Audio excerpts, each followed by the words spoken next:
Ey dikkizan. Ey zalimin bir yuvaşrak tırav. Ne yapma o şugullur oynayan mı?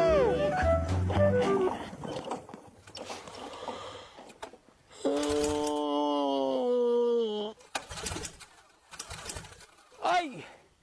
Şurada sır diye de sır yağım olmadı.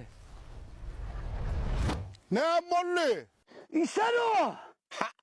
Oğlanı iyi şuurat yedin bana böyüdün ılga değil yanına.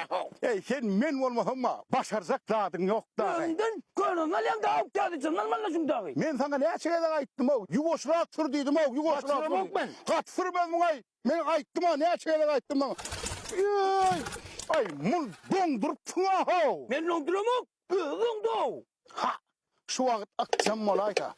Akça bir de hiç vaktim olmayan. O ne için? Bu diye işimle ne akşam olacak? Akşam olmak için mi?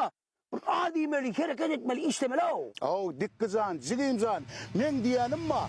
Yedilik motor akşam molayta diyen. Yedilik motor. Yedirik motorun var sen. Sen şeydedir bu köpüğü yan diyen yedirik de motorun. Senin köpürlü yanay diyene. Bol bussasan etken mi? Ne emetecek? Kara koydum ama ne? Oraya mı? Geç onun oraya olsan o. Mun onu oraya etmesin her o. Çek katıra. Ay. Ana.